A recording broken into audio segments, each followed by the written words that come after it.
O secretário de Justiça do Distrito Federal, Alírio Neto, foi o entrevistado dessa semana do Jornal de Brasília. Acompanhe agora os principais trechos.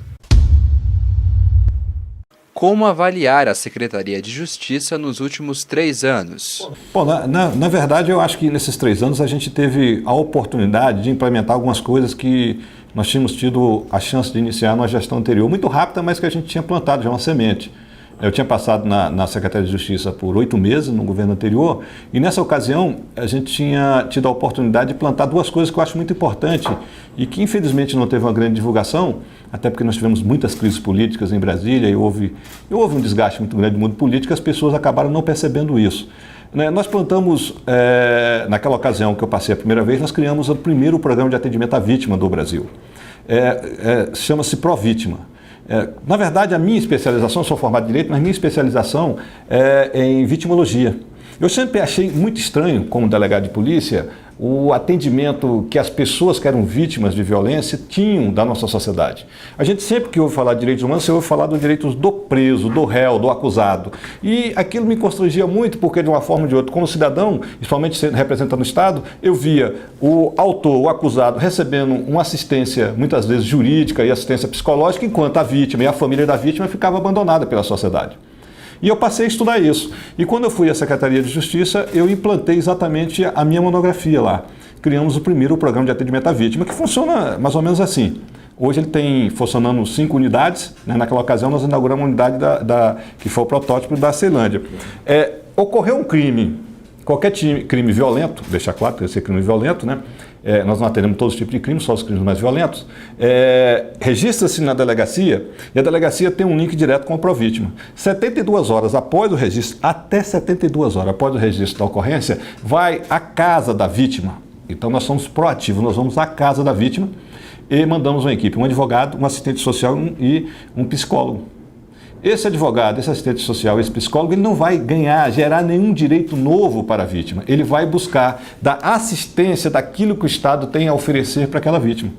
Por exemplo, se foi um acidente de tráfico com vítima fatal, um operário saindo do Paranoá para trabalhar com só marmitinha, o ônibus capota e ele vem a falecer, fica viúvo e as crianças. Uma suposição, obviamente. Bom, entre o percurso de casa e o trabalho, aqui no Brasil, a lei brasileira considera acidente de trabalho. O acidente envolvendo o veículo tem uma série de sinistros e seguros que ele tem direito, que muitas pessoas não usam. Por exemplo, o DPVAT. Só 30% da população brasileira tem acesso ao DPVAT após o acidente. Então, esse advogado, ao ir na casa dessa vítima, vai providenciar todos os direitos que ele tem sem nenhum custo àquela família. Ele, como foi acidente de trabalho, ele terá o sinistro da Previdência, terá direito, ela será pensionista da Previdência, toda essa documentação será providenciada para que o mais rápido possível ela receba essa segurança do Estado para manter a família. E também o seguro DPVAT. O psicólogo vai dar uma assistência psicológica àquela família, a sustentação no primeiro momento, porque tem algumas pessoas que, infelizmente, na nossa sociedade, abuso desse momento de fragilidade das pessoas, no momento de violência. Às vezes aparecem pessoas mal intencionadas, e várias profissões têm isso, mas despachante, por exemplo, que pegam procurações e recebem DPVAT e desaparece, pegam procurações e recebem a Previdência, né? E já nesse caso, recebendo toda a assistência do Estado, não só psicológica, mas jurídica, ele terá uma assistência mais rápida. E a assistência social vai procurar enquadrar aquela família, aquelas vítimas ou aquelas pessoas que acabam sendo vítimas por tabela, nos serviços sociais que o Estado tem. Se aquela família tiver direito a algum tipo de bolsa, algum tipo de assistência, rapidamente ela será enquadrada para que ela possa não sofrer nenhum tipo de retaliação econômica em consequência da perda de um ente querido, de um marido, por exemplo, uma das cabeças dos casais. Né? Então, nós não entramos na questão civil, né? Até porque seria o ideal, mas nós não temos essa estrutura ainda. Até porque tratava-se, Paulo, de um projeto piloto, era um protótipo de algo que nunca existiu na América Latina. O Provítima de Brasília é o primeiro programa de atendimento à vítima da América Latina. Nós recebemos contato, eu já tive telefonemas, recebi telefonema da Guatemala, do México. Hoje a Guatemala tem um programa semelhante ao nosso. Recebi delegações do estado do Rio de Janeiro, do Rio Grande do Sul, para saber exatamente como funciona o Provítima do Distrito Federal. É um programa de atendimento à vítima que tenta ser proativo, mas que trabalha, limitado ainda, até por contingência de falta de conhecimento nosso, daquilo que é realmente necessário para toda vítima, mas que já tem algum atendimento na questão dos crimes violentos, como tentativa de homicídio, lesões corporais graves, crimes sexuais, homicídios. Não dá para a gente atender tudo, mas já trabalhamos com isso. E vamos até, a assistência jurídica vai até o Tribunal do Júri, até o final do processo. Imagine, você registra uma ocorrência na delegacia. Imagine isso. Depois, o Estado inicia o prosseguimento de cumprir a lei, buscando identificar o criminoso e sentenciá-lo. Mas ele não dá nenhuma explicação para a vítima. Se o seu carro, se foi localizado o criminoso, se o criminoso foi indiciado, se aquilo virou processo, se ele foi condenado, né, quantos anos ele vai pagar de pena. Né? Isso nenhuma justificativa, nenhuma prestação de conta é dado às pessoas no Distrito Federal e no Brasil, porque a legislação assim prevê. Aqui em Brasília não, nós temos o Provítima, são 5 unidades, nosso ideal seriam 8 unidades, nós inauguramos recentemente a do Guará, nós temos Paranoá, uma na Rua Ferroviária, na 114, Guará e Ceilândia. Tá? O ideal seria que a gente regionalizasse isso, tivesse em cada cidade satélite uma unidade como essa. E naquela ocasião nós plantamos a segunda semente, que você me conhece, sabe que eu tenho já até extra isso, eu teve esse trabalho de prevenção à questão às drogas muito antes até da minha vida pública. Nós inauguramos pela primeira vez uma gerência naquela ocasião de enfrentamento às drogas no Distrito Federal para fazer políticas públicas de enfrentamento às drogas, preparar as políticas públicas. Começamos esse embrião naquela ocasião e agora nesse novo governo, o governador foi muito mais sensível a isso nesse momento e esse trabalho cresceu muito.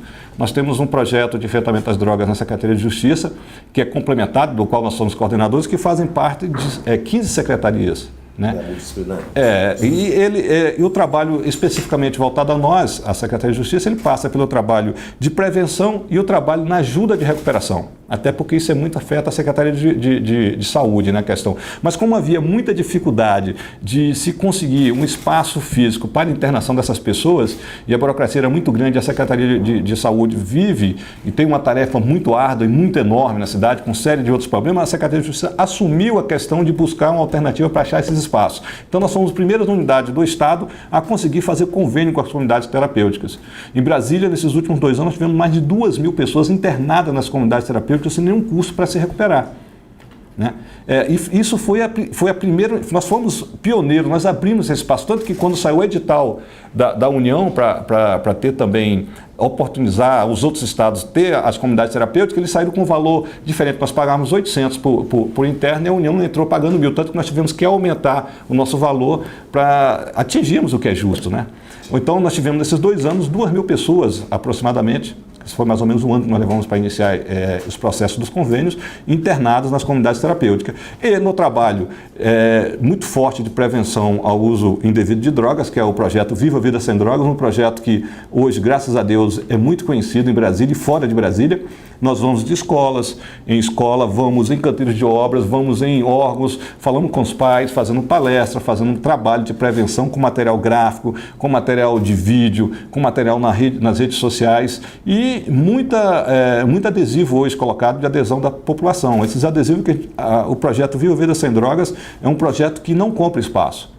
Né? Nós temos a adesão de 3 instituições públicas no Distrito Federal. Nós temos a adesão do Sindicato das Escolas Particulares, nós temos a adesão do Sindicato de Postos de Gasolina, que trabalha divulgando, panfletando. Foram mais de 2 milhões de panfletos, mais de 500 mil adesivos colocados na cidade, em carros gratuitamente da população. Esse adesivo que a gente vê na rua Viva a Vida Sem Drogas, o Estado não paga por ele. A população que coloca de forma gratuita. Né? E eu acredito, modestamente, que seja talvez a campanha do governo mais visível hoje no Distrito Federal. Essa semana eu estava chegando de Salvador. Continuou com a peça? Continuou com a peça. Voltamos agora em março. Tá? Volto em março com a peça. A peça teve mais de 40 mil pessoas que assistiram.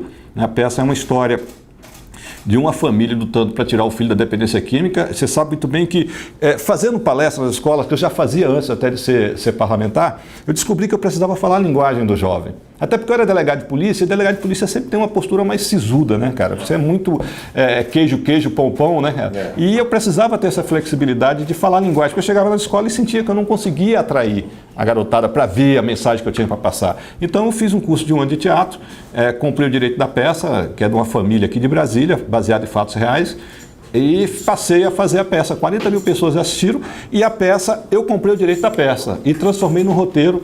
E esse roteiro está aprovado no Cine e estamos na fase da captação.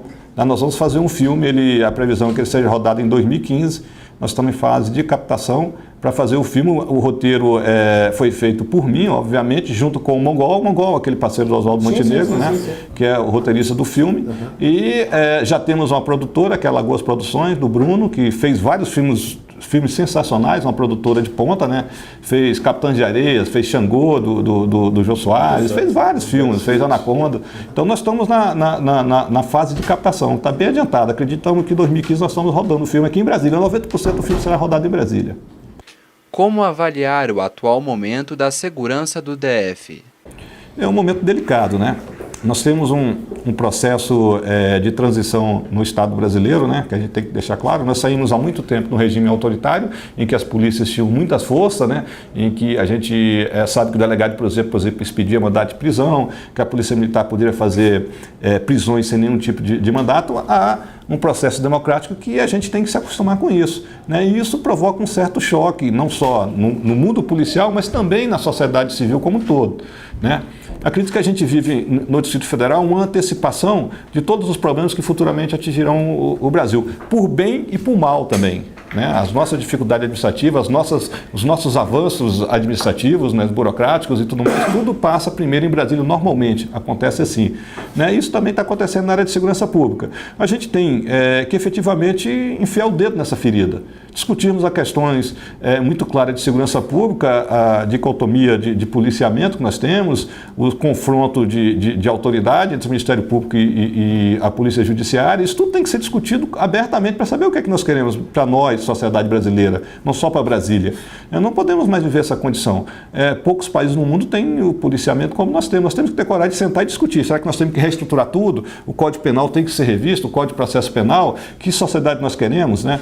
A gente se baseia muito num país em que a gente espera que as pessoas cumpram a lei, quando na verdade, se fosse resolvido tudo por lei, nós não tínhamos problema nenhum no Brasil, porque nós temos lei para tudo, né? Se a gente pegar, se eu parar um carro na rua com um policial e quiser multá-lo por algum motivo, com certeza eu vou achar, porque a legislação é tão ampla que até a pessoa, se ele estiver dirigindo com um braço só, coçando a cabeça, eu já poderia multá-lo, porque ele está dirigindo com a mão só, como está no Código Brasileiro de Trânsito, né? Então, não é isso que eu acho que a gente tem que buscar. Nós temos que buscar um aperfeiçoamento da sociedade através da educação e, obviamente, um Estado mais democrático, mais cidadão. Eu não sei aonde nós vamos chegar, mas com certeza que nós temos que enfiar o dedo nessa ferida, nós temos discutir a questão da segurança pública no Brasil de forma definitiva, né?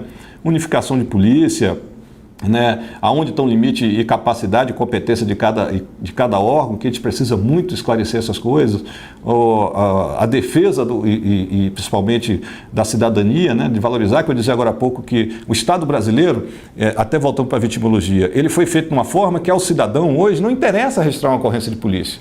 Ocorrência policial. 70% das ocorrências são subnotificação. Eu sou capaz de perguntar nessa sala aqui, quem já não foi vítima de um crime, de um furto, de um CD Play, de uma bicicleta e que não foi registrado na delegacia? E por que não registra? Porque não tem interesse. Qual é o interesse do cidadão em a delegacia registrar uma ocorrência que o seu CD Play foi furtado? Se a legislação brasileira não prevê que ele seja ressarcido. Se a legislação brasileira, se for identificado o criminoso, ele só vai ter mais encargos. Ele vai ser convocado para prestar depoimento, ele vai ser convocado para ir na delegacia, ele vai ser convocado para ir no Tribunal de Justiça depois, né? Ele não vai ter o ressarcimento do seu CD-Play. Por que então que eu vou na delegacia registrar uma ocorrência? Isso tudo nós temos que fazer uma grande discussão. Há uma discussão, há uma forma legislativa em que o Estado absorveu todos os direitos do cidadão no mundo penal e absorveu todos os direitos das pessoas no mundo penal e de forma que o Estado se sente ofendido quando roubou o seu carro, não porque ele quer te ressarcir o carro, não porque ele quebrou a lei e está afrontando aquilo que o Estado foi delegado para o Estado. Sim. Ele não tem interesse, o Estado, em te devolver o carro. Ele tem interesse sim de punir o criminoso porque ele afrontou a lei e não para satisfazer o cidadão, que é quem sustenta a máquina.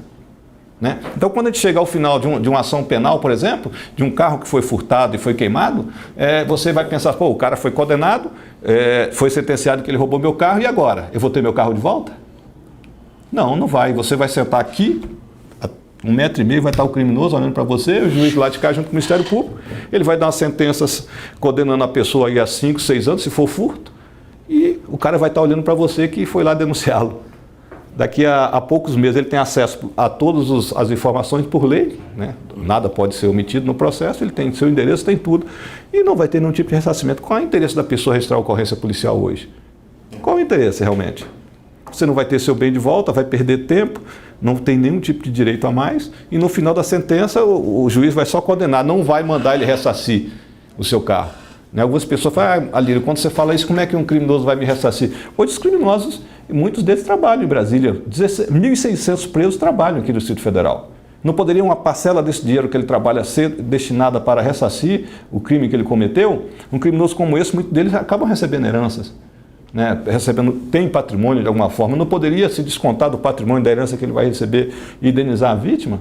Tudo isso tem que ser discutido, né? Para que a gente tenha restabelecido a confiança do cidadão no sistema penal. Não é só a polícia que está questionada.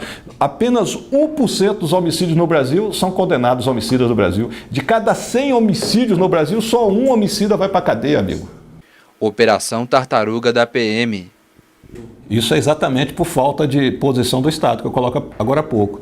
Como é que nós queremos nossa segurança pública? Nós queremos continuar com essa polícia arcaica que nós temos, essa é a grande verdade, que é muito mais voltada para proteger o Estado do que o cidadão? Essa é a grande discussão que nós temos que fazer. Hoje o Estado está se consumindo por si mesmo. E a segurança pública também. Não se faz mais segurança pública pensando no cidadão, faz segurança pública pensando em manter a estrutura do Estado de controle de toda a sociedade.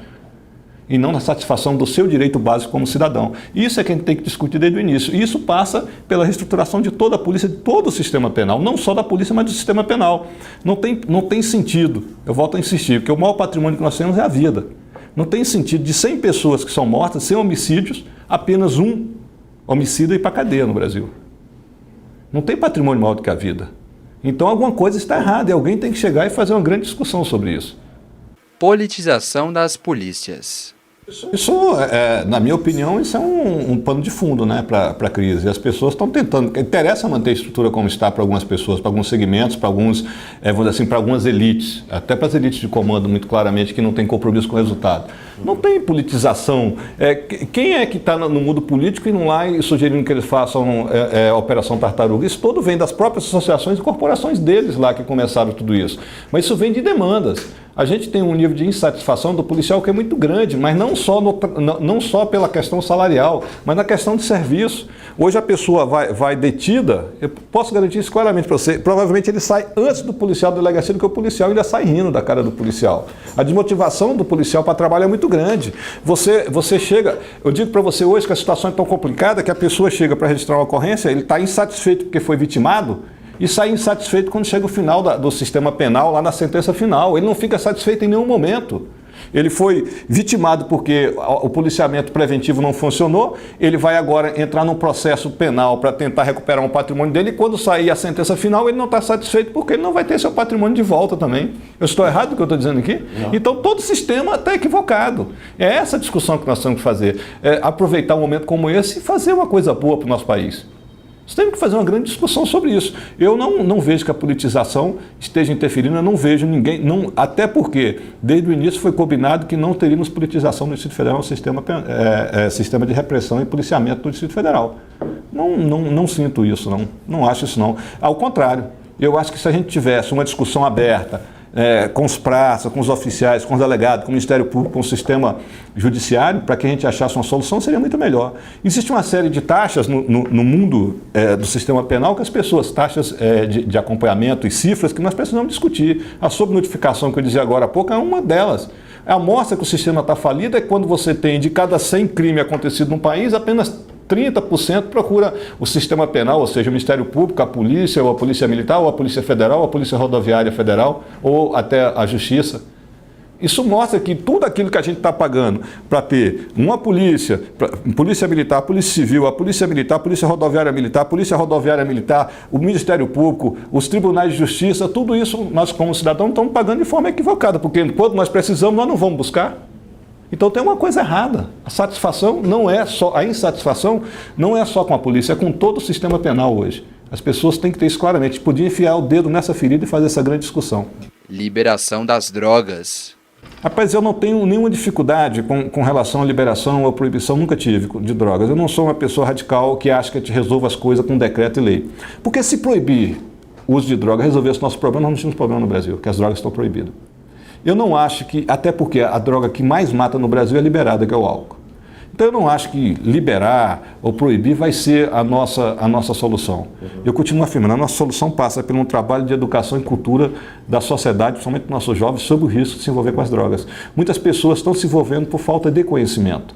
né? Existem N pesquisas que mostram que as três principais motivações para as pessoas irem ao uso de drogas é falta de diálogo, fuga dos problemas, né? E falta de conhecimento, influência.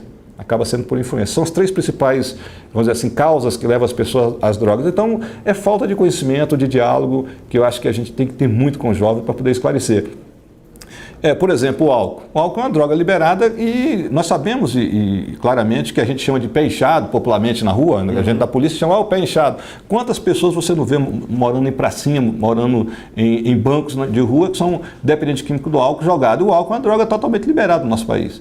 Então, não acredito que proibir, liberar vai ser a solução para a questão das drogas. Eu não tenho isso na cabeça. Eu posso dizer para você o seguinte: eu costumo, quando me faz essa pergunta nas escolas, e os jovens, a juventude hoje é uma sociedade extremamente esclarecida, que hoje as redes sociais abrem tudo, né? Então, ele sempre pergunta isso para mim, eu costumo dizer para ele o seguinte, que eu posso dizer o seguinte: em 2006 a lei no Brasil mudou. Em 2006 foi editada a 11.343, que não mais tem a previsão de restrição de liberdade para o usuário de drogas. Eu não conheço um usuário de droga no Brasil que esteja preso porque estava usando droga. Hoje a pessoa que é detida usando qualquer substância química, ela vai, dessas que são vetadas, ela vai até a delegacia, no máximo presta um termo circunstanciado e é liberado, né? Ali você tem a previsão legal dele assistir uma palestra, né, prestar serviço comunitário, né, e submeter algum tipo de atividade do Estado. É o que está previsto lá, que não tem restrição de liberdade. Então, isso de 2006 para cá, isso melhorou ou piorou nosso país? Essa é a discussão que nós temos que fazer, porque na verdade o usuário de droga não é a maioria da nossa sociedade. Então nós temos que pensar em uma sociedade pela maioria. Agora, especificamente, se você disser assim, proibir a solução, não acho que seja a solução também. Acho que a solução é o que nós temos tentado fazer aqui em Brasília, que é abrir um diálogo e envolver toda a sociedade nesse diálogo. Quando nós vamos para um canteiro de obras, como nós vamos diariamente, 7 horas da manhã, conversar com os operários, porque nós sabemos que aquele operário está saindo de casa e o filho dele está ficando em casa, muitas vezes sem nenhuma informação. E quando ele chegar em casa para fazer o debate com o filho, ele não tem conhecimento suficiente para debater com o filho, um conhecimento técnico. E nós queremos dar esse subsídio, esse conhecimento para que ele possa defender a ideia de que o filho não deve se envolver com droga. Temos que dar toda essa informação para ele estar pronto e não tentar fazer como se fazia antigamente, ou seja, na base da chibata. Ele chega em casa porque o menino estava lá cheirando um loló, ele chega e desce o couro no menino. Isso não vai ser a solução, com certeza. Futuro político. Não, eu tenho uma predisposição de ser pré-candidato a deputado federal. Isso aí é uma questão mesmo pessoal, né? Não só por causa das bandeiras que eu defendo, né? A vitimologia, por exemplo, eu não posso fazer praticamente nada como deputado estadual, né? E já na área federal tem uma série de coisas que eu posso apresentar que venham ajudar nessa grande reforma da questão da vítima do Brasil. E a questão de enfrentamento às drogas também é uma legislação federal, né? Então eu quero muito participar desse debate a nível nacional, quero ter a chance de fazer esse debate a nível nacional e fornecer um pouquinho do conhecimento que eu tenho. São mais de 15 anos debatendo esse assunto, né? Os dois assuntos, me interessa muito ter essa oportunidade. E por lado pessoal, de satisfação, que todos nós temos nossas vaidades, eu tenho as minhas também. O meu primeiro emprego de carteira assinada foi como office boy da Câmara, né? Então, quero ter a chance. E tenho muitos amigos meus que estão lá hoje, que foram office boy junto comigo, estão lá trabalhando na Câmara. Então, quero ter a chance de chegar lá e falar assim, ó, comecei como office boy e também consegui ser deputado aqui e vim aqui defender assuntos que são importantes e relevantes para a sociedade, né? Eu acho que meu foco hoje está mais do que pronto para, se a sociedade assim aceitar, para ir para a Câmara Federal. Essa é a minha disposição. Quadro político para as eleições 2014. Eu acho que quanto mais opções a gente tem, melhor para nós, né? Para a sociedade fazer suas escolhas. Eu não tenho, não me cabe julgar as pessoas, eu não tenho esse poder e há muito tempo eu parei de fazer isso. Eu parei há muito tempo, eu botei na minha vida que eu tenho que ver as qualidades das pessoas, né? Então eu parei de ficar julgando as pessoas, até porque é muito complicado. Então eu quero dizer para você o seguinte, quanto mais candidato tiver, eu acho que é melhor para o eleitor ter as suas escolhas. Eu não tenho dificuldade com isso. E me relaciono bem com todos eles. Converso até hoje com o governador Arruda, tenho uma relação pessoal com ele muito boa, liguei para ele no dia do aniversário, desejei feliz aniversário, gosto dele, todo mundo sabe, acho uma pessoa extremamente inteligente, quem conhece política em Brasília sabe disso. Converso com o Agnello antes dele ser deputado, conheço ele antes de ser deputado do movimento sindical, nos conhecemos na CUT e outros movimentos, né? Conheço o governador Joaquim Roriz, tenho uma boa relação, não tenho dificuldade com isso. Temos divergência com vários, tenho divergência com a Arruda, tenho às vezes divergência com a Agnello, às vezes tenho divergência com o Roriz, não tem problema. Conheço o Toninho do PSOL, conheço o Regoff, conheço o Rodrigo Hollenberg, tenho divergência com algum, apoio alguns em certa posição, como tudo na vida. Então eu não tenho dificuldade com isso, não. Eu não vejo. Eu entendo que a política ela mudou muito. Não dá mais para a gente ter aquela política de ter oposição sistemática por ser oposição. O Brasil tem que evoluir nessa questão, a redemocratização nos atrasou um pouco nisso. Nós temos que evoluir, não dá mais para ficar torcendo contra, simplesmente porque terminou a eleição, eu não ganhei, vou ficar torcendo contra porque na próxima eleição eu vou ter mais chance. Isso não existe mais, não pode ter mais isso no nosso país, a gente tem que ter consciência disso.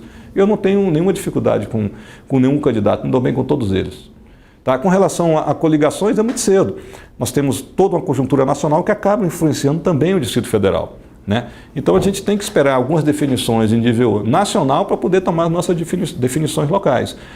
Isso, a minha posição hoje de ter esse acesso e esse diálogo com vários segmentos, me propicia também ter essa situação de tranquilidade de esperar a decisão nacional. Eu não tenho condições de influenciar o PEN nacionalmente, né? Eu entrei no partido agora, né? Então eu vou esperar, claro, sou ouvido, de vez em quando vou na reunião, sou presidente local, sou segundo secretário do partido nacionalmente, mas eu não tenho um controle político do PEN. Mas eu vou lá dar minha opinião, como todo mundo, na decisão nacional, né? No momento certo. Mas nesse momento, dizer para você, antecipar as coligações de Brasília, que pode ser fechado até junho desse ano, né? É muito cedo ainda, né? Tem muita coisa, até porque tem candidato aí que pode de repente não ser candidato, né? Até por uma questão jurídica, uma questão pessoal, uma questão de saúde, questão nacional, tudo isso tem que ser analisado, não é certo? Candidato dessa vez. Tem candidato demais, né? Avaliação do governo Agnello. Quero deixar claro, a minha imagem tem que estar afeta ao meu trabalho, não pode estar afeta ao trabalho dos outros. Eu sou uma pessoa que construiu minha carreira independente do governo, do atual governo, quer ser claro, né? Então já tem essa carreira, quando eu falo de enfrentamento às drogas, eu faço isso há mais de 15 anos. Quando eu falo do trabalho do Provítima, eu faço isso também há anos, né? Mas eu diria para você o seguinte, o que a gente tem hoje no governo do Distrito Federal é uma comunicação que não foi, com muita sinceridade, que não foi boa, né? Dificuldade burocrática muito grande com os quadros que nós perdemos, né? Que atrasou muitas obras. A gente hoje anda em Brasília, tem muitas obras, né? O que algumas pessoas equivocadamente imaginavam, imagino eu, estou chutando aqui, é que obra, muitas vezes as pessoas, vou ganhar eleição fazendo obra. Eu tenho uma posição totalmente divergente disso. Porque a obra, eu acho que você ganha a eleição construindo uma imagem positiva desde o primeiro momento até o último, com políticas públicas concretas, né? Não só com obras, né? A obra, na política, ela tem um detalhe, ela é muito boa depois de pronta. E por algum período, e rapidamente ela cai no esquecimento, porque nós temos a tendência a nos acostumar com o que nós passamos a adquirir e queremos mais depois disso. Né? Você, quando você compra o seu primeiro carro, se por acaso for igual ao meu, que foi um Fusquinha, você já começava a pensar numa Brasília. Quando você comprou o Brasília, você pensava no Uno, né? Então assim foi, né? Você é mais jovem não deve ser, não imagino qual carro que você começou, mas o meu foi assim, né? Então é natural quando você termina a obra. Só que a obra, entre o período da licitação e ela até ela ficar pronta, ela causa muito transtorno, como qualquer obra na sua própria casa. E isso dá um desgaste muito grande para o governo. Eu vejo, por exemplo, essa obra vindo do Gama para cá, Expresso. Realmente o Expresso deu um desgaste muito grande, numa parcela relativamente importante da sociedade brasiliense, né? E depois de pronta, ela terá também o seu efeito positivo por um período, e ela estará pronta num período chave. Pode ser que coincida desse período ser exatamente o período eleitoral e venha dar uma melhora, né, substancial na imagem do governo, eu imagino isso. Mas é uma aposta que não acredito que foi pensado, é uma coisa que aconteceu pela série de crises, falta de quadros, projetos que foram atrasados pela crise que a gente teve na política de Brasília. Mas eu considero que o governo Agnello ele é um governador que fez uma boa gestão. Acho que ele tem um problema de comunicação, né? Um problema de comunicação muito sério, ele sabe disso, já falei para ele, não escondo. Acho que ele teve um problema de comunicação muito sério, né? Não conseguimos achar a forma de nos comunicar corretamente com a população.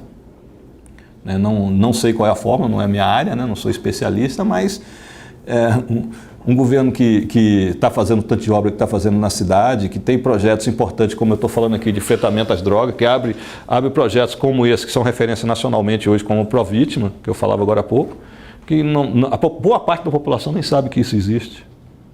Projetos como esse, Ame Mas Não Sofra, que trabalha aqui, o primeiro projeto que trabalha com... Estou chutando no caso da minha pasta, que eu sei que a população não sabe, não tem conhecimento, porque a gente teve uma dificuldade de comunicação muito grande com a sociedade.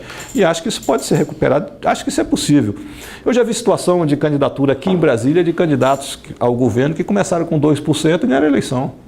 Então, depende. A eleição é sempre uma caixinha de surpresa, como diz o futebol, né? É muito... O Cristóvão mesmo começou com 2%, né? Sim. Aqui o nosso vizinho, Marconi Perillo, também começou com 2%, ganhou a eleição, tudo é possível. Então, não acho que a imagem do governo nesse momento não possa ser restabelecida até a eleição. Acho que é possível, sim.